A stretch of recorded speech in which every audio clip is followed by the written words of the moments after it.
බුදුහාඳුරන් වහන්සේ නාගදීපයට වැඩි බුදු වෙලා අවුරුදු 5කට පස්සේ බක්මාස යමාවක් පොහොය දවසේ බුදුහාඳුරන් වහන්සේ මේ නාගදීපයට වඩින කාලේ මේ දූපතේ නම් මණිනාග දිවයින මේ මණිනාග දිවයිනේ වාසය කරා මහෝදර කියලා මහා බල සම්පන්න නාගරජ කෙනෙක්.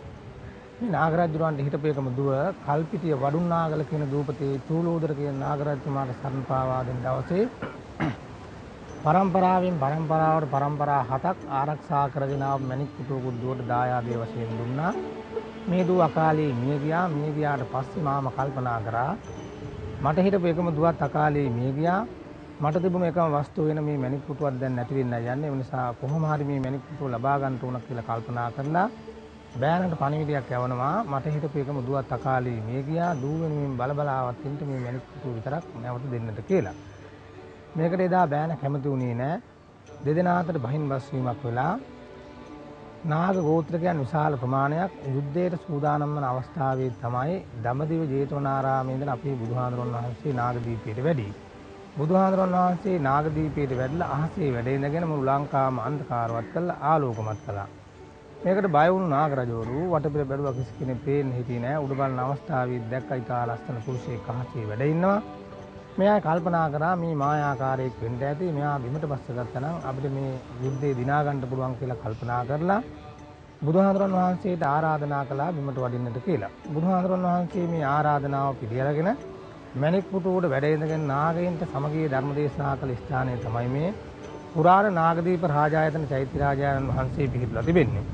බුදුහාඳුරන් වහන්සේ නාගදීපයට වැඩියන් පසුව කාලයකදී දාර්ශනික සද්ධාතිස්ස දුටුගැමුණු ආදී මහරජවරු විසින් මේ දූපතේ පන්සල් 7ක් කරවමින් බෞද්ධ බලය ආරක්ෂා කරා කියලා අපේ පැරණි පොතපතේ සඳහන් වෙලා තිබෙනවා.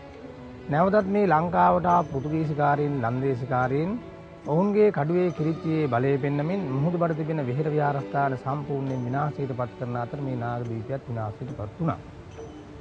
අපේ ලංකාවේ සිංහල බෞද්ධයන්ට අවුරුදු 400ක් පමණ මේ නාගදීපයේ තිබුණු තැනක් අස්වා ගන්නට බැරි අවධියක තමයි 1932 වර්ෂයේදී බලපිටිය රන්දුබේ සෝමසිරිස්ස කියන හාමුදුරන් වහන්සේ මේ ස්ථානයට වැඩම කරලා එදා බුදුහාඳුරන් වහන්සේ වැඩ සිටි ස්ථානයේ සකස් කරන ලද මේ චෛත්‍ය රාජායන් වහන්සේ 7 වෙනි වතාවට ප්‍රතිසංස්කරණය කරලා නැවතත් අපේ ලංකාවේ බෞද්ධයන්ට ආඩම්බර වන්නට පුළුවන් ආකාරයට අංග සම්පූර්ණ විහාරස්ථානයක් බවට පත් කළේ. නැවත 1957 සිංහල දෙමළ ජාතිවාදී කෝලහලයේදී මේ චෛත්‍ය රාජායන් වහන්සේගේ මුදුනේ සිට හතරස් කොටුව දක්වා කඩා බිම දැම්මා.